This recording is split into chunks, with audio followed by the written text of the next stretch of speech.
तुम लोग 9th के मैथमेटिक्स में पोलिनोमियल चैप्टर बहुपद पढ़ रहे हो, पार्ट 4। इससे पहले ये तीनों क्वेश्चन पिछले पार्ट में हो चुका है। अब ये क्वेश्चन नंबर 4 है।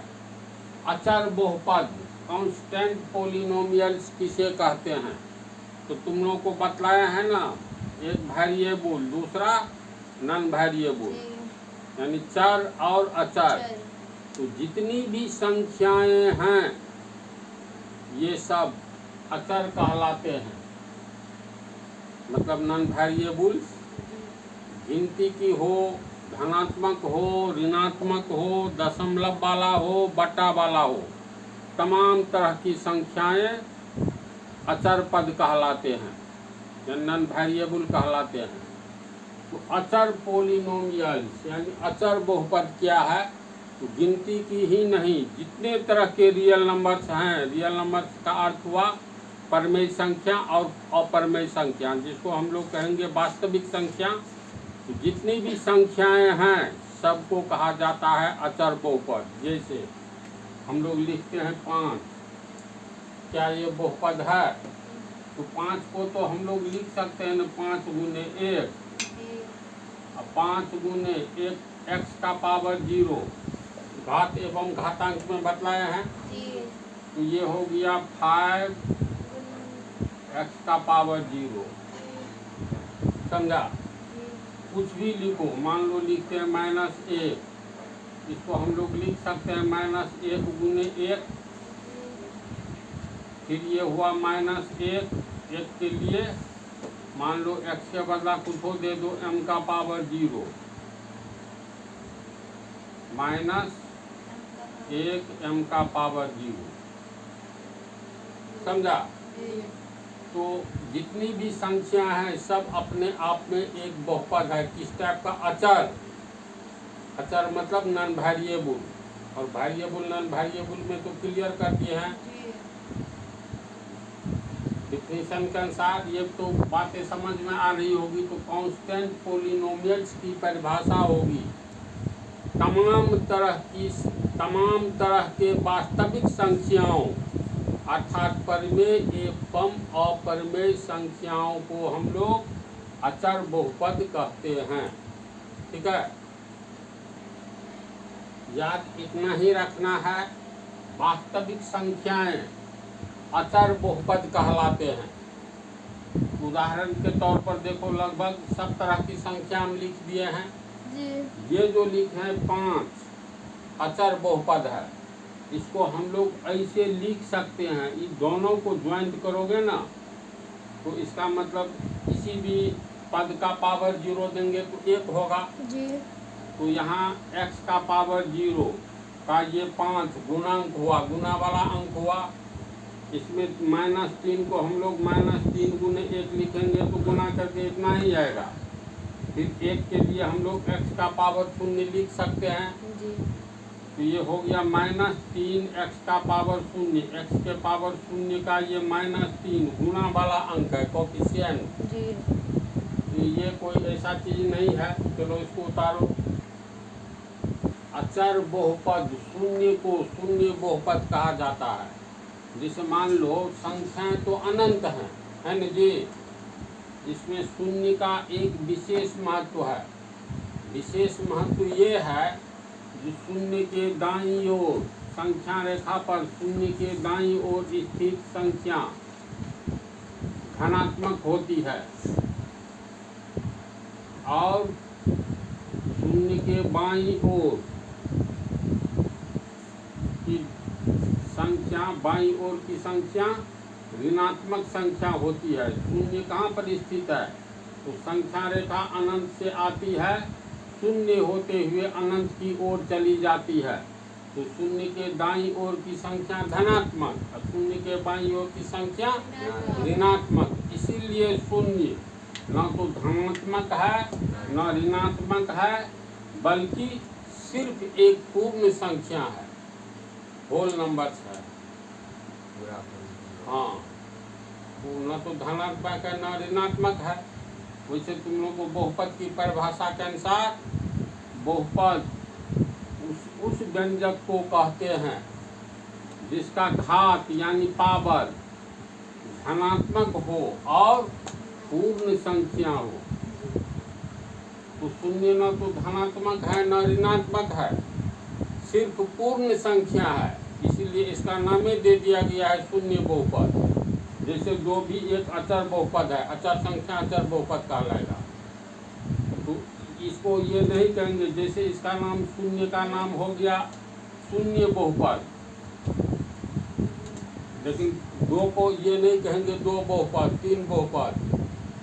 बात को समझ रहा है ना? तो शून्य के आगे धनात्मक और शून्य के पीछे ऋणात्मक संख्याओं की शुरुआत होती है।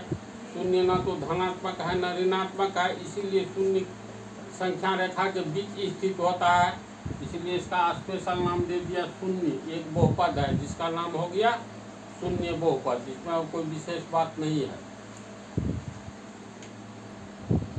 क्वेश्चन नंबर 6, बहुपद की अभिव्यक्ति। इसका अर्थ हुआ जैसे हर एक कुछ का नाम होता है, बच्चा जन्म लेता है तो छठा दिन नाम रखा जाता है, जिसको हम लोग छठियार कहते हैं। तो बहुपद का भी नाम होता है। जैसे मान लो अगर हम लोग लिखते हैं x+3, ये बहुपद है कि नहीं है? है। क्यों? इसलिए यह एक व्यंजक है, पहली बात। दूसरी बात, व्यंजक में वेरिएबल का घात धनात्मक है, एक छिपा हुआ है +1, और पावर 1 जो है पूर्ण संख्या है। व्यंजक इसीलिए है, अलजेब्रिक एक्सप्रेशन व्यंजक में बराबर चिन्ह का प्रयोग नहीं होता है, इसमें नहीं है। क्लियर है? ये एक बहुपद है, पहला बहुपद x² + x - 6, ये भी तो एक बहुपद है। अगर हम लोग लिखे 3x⁴ - 2x⁴ + x² + x - 9, ये भी बहुपद है। तो बहुपद तो अनंत तरह के होते हैं, तो इसका भी नाम रखा जाता है। तो बहुपद का नाम रखा कैसे जाता है? तो उसके वेरिएबल पर, समझा? इसमें x वेरिएबल है, तो इसका नाम मान लो तू रख सकती हो px। इसका अर्थ हुआ जमा x+3 एक बहुपद है जिसका नाम ही रख दिए x वेरिएबल। जो वेरिएबल रहेगा इसको कोष्ठ में देंगे, इसके पीछे तू p दे दो, q दे दो, r दे दो, कुछ भी दे सकते हैं। समझा? पोस्ट में रहेगा वेरिएबल, यानी इसका नाम जैसे x+3 एक बहुपद है, अब इसका हम नाम रख दिए p⁴x यानी px। इसका अर्थ हुआ इसका नाम रखे हैं तो px बराबर x+3। इसको ऐसे समझो, इधर हम लोग दे देते हैं दशरथ का बड़ा पुत्र, इतना ही लिखे भाई। तो इसका नाम होगा न कुछ, अब इसका नाम हम रख दिए राम, तो लिखेंगे राम बराबर दशरथ का बड़ा पुत्र। काटो तो इस बात को। इसका नाम जो है हम लोग रख दिए राम, इसका नाम रख दिए, वेरिएबल x है तो इसको कोष्ठ में दे दो, अब पीछे में p दे दिए। इसका मतलब कैसे पढ़ेंगे? x वेरिएबल वाला बहुपद px नाम हो गया, दशरथ का बड़ा पुत्र, अब कहेंगे राम, तो नाम हो गया। इतना बराबर राम लिखेंगे तो x+3 बराबर px लिखेंगे, या px बराबर इतना लिखो।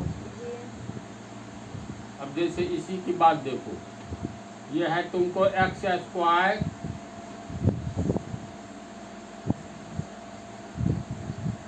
x - 6, ये जो बहुपद है इसमें ध्यान इतना ही देना है, इसमें वेरिएबल कौन सा है?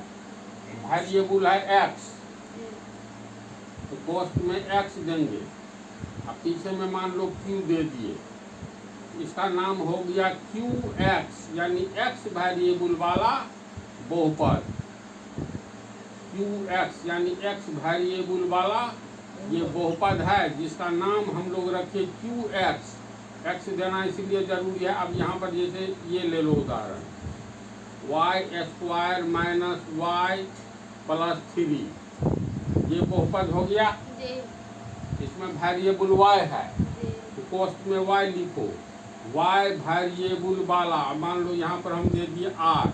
सर यानी जितना भी वेरिएबल लगा एक ही लिखेंगे कोष्ठ में? हाँ, वेरिएबल कोष्ठ में लिखना है। पढ़ना कैसे है, वाई वेरिएबल वाला बहुपद आर, वाई वेरिएबल वाला बहुपद आर, एक्स वेरिएबल वाला बहुपद क्यू। तो इसको जैसे मान लो इसका नाम रखे हैं ना, इसका ना, तो हम लोग लिख सकते हैं क्यू एक्स बराबर x square plus x minus 6।